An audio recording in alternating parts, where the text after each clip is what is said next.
सतगुरु जोगी पीर धाम से गुरु प्यारी साध संगत को जय। बाबा जी की कहते हुए समझेंगे कि बाबा जी जहाँ गुरु से मिलती है वो पांच चीजें जिसके पीछे ये सारी दुनिया भागी हुई है।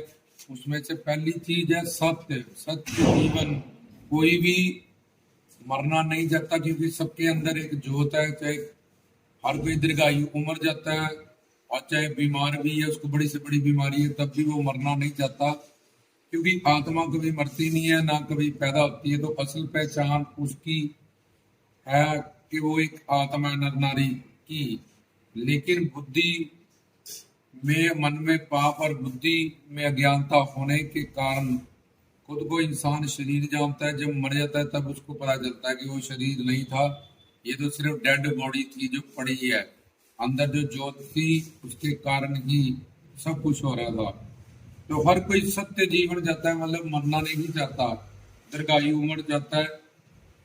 तो ये सत्य जीवन बाबा जी, और बाबा जी हमें गुरु के रूप में मिलते हैं। गुरु ब्रह्मा गुरु विष्णु गुरु देवो महेश्वरा, सिद्ध गुरु और पूर्ण गुरु के रूप में।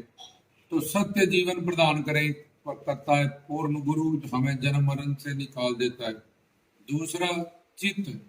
ज्ञान लेने के लिए सारी दुनिया उत्सुक रहती है। कोई संसार का, परिवार का, हिंदी का, पंजाबी का, इंग्लिश का, रसोई घर का, कि ये कड़ी चावल कैसे बनते हैं, राजमा चावल कैसे बनते हैं। अपने अपने संस्कारों और इंटरेस्ट के हिसाब से संसार का भी ज्ञान पाने के लिए कोई गुरु कोई उस्ताद पकड़ना पड़ता है। वैसे गीता रामायण ग्रंथ पंथ में क्या लिखे? आत्मा चित्त है, ज्ञानवान है, इसलिए वो ज्ञान सुनना चाहती है, अपना विवेक बढ़ाना चाहती है। इसलिए गीता रामायण ग्रंथ पंथ का जो मूल ज्ञान है वो सारा एक पूर्ण संत ही हमें देते हैं। और बाबा जी हमें सदगुरु के रूप में ही मिलेंगे, चाहे पीर लगदाता जी हैं, चाहे पौना हरि जी हैं, चाहे राम जी हैं, कृष्ण जी हैं, शिव जी। तो ये दूसरी ज्ञान सुनने के लिए जो उत्सुकता रहती है, चाहे कोई संसारी ज्ञान इकट्ठा कर रहा है, चाहे कोई अपना आध्यात्मिक ज्ञान इकट्ठा कर रहा है। तो सत्य जीवन भी गुरु से मिला, ज्ञान भी गुरु से मिला। और तीसरा, आनंद मतलब प्रेम। ऐसा आनंद जो बढ़ता ही रहे, कभी खत्म ना हो, अनंत मात्रा, जिससे बड़ा कोई आनंद ना हो, और अनंत काल के लिए एक बार मिले और हमेशा को मिल जाए और वो बढ़ता रहे। लेकिन संसार के सारे जो सुख हैं वो नश्वर हैं और मिलने के बाद वो कम होने शुरू होते हैं, और उल्टा फिर उन्हीं सब चीजों से, रिश्तों से हमें दुख मिलता है।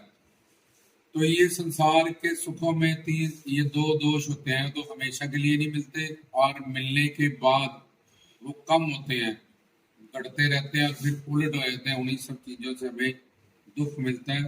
और संसार में एक से एक बड़ा सुख है। कोई लाख, किसी का लाखपति है, कोई करोड़पति है, कोई अरबपति है, कोई खरबपति, किसी के पास मोटरसाइकिल है, किसी के पास कार है, किसी के पास वो है।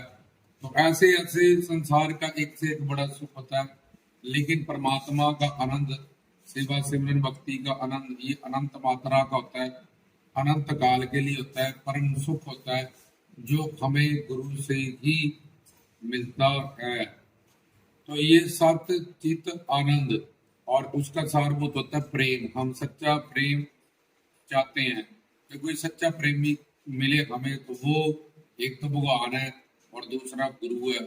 क्योंकि उसको पता है कि 84 लाख में भटकेगा और चूने के पानी में से मक्खन ढूंढने की कोशिश कर रहा है। ये संसार माया का बना हुआ है। काल मन उसका पुत्र है बड़ा, जो काम क्रोध लोभ अहंकार में और 84 लाख में अनंत काल से हमें भटका रहा है। तो ये तीन चीजें हो गई कि कोई शादी कर रहा है, बच्चे कर रहा है, जायदाद तो बना रहा है, कुछ भी, उसके पीछे ये पांच चीजें ही हैं। एक तो वो दीर्घायु उम्र जाता है, वो दूसरा वो ज्ञान चाहता है, तीसरा वो आनंद मतलब प्रेम चाहता है, और चौथा शासन, और पांचवी स्वतंत्रता। वो स्वतंत्र होना चाहता है, अपनी लाइफ को अपने हिसाब से जीना चाहता है। कोई भी किसी की जुत्ती के नीचे रह के नहीं जीना चाहता। हर कोई बंदा चाहता है कि मैं स्वतंत्र जीऊं, क्योंकि आत्मा और परमात्मा, ये आत्मा नित्य दासी है परमात्मा की, और परमात्मा हरि गुरु की एक स्वतंत्र है। आत्मा ने खुद को शरीर जाना हुआ, इसलिए 84 लाख की गुलामी में, मन की गुलामी में, बुद्धि की गुलामी में अपने स्वभाव की गुलामी में, काल की गुलामी में फंसी हुई है। ज्ञानवान होते ही आत्मा अपना स्वरूप को जानते ही जब प्रैक्टिकली साधना करती है तो स्वतंत्र होने लगती है। उसको पता लगता है मैं सिर्फ हरि गुरु भगवान की ही, उससे मेरे सारे रिश्ते हैं और उनकी ही मैं दास्ता और गुलाम, ये मेरा नेचर है। तो फिर वो संसार की गुलामी या घर परिवार की गुलामी नहीं करना चाहती, ठोकर मार के वो चले जाती है स्वतंत्र दुनिया में और आज़ादी की दुनिया में। आज़ादी और गुलामी एक अभिशाप होता है। भगत सिंह ने, देशभक्तों ने गुलामी के खिलाफ कितनी जंग लड़ी। इसलिए गुरुओं, पीरों, संतों, पीरों की गुलामी अच्छी है, क्योंकि उनकी गुलामी में बादशाही मिल जाती है हमें।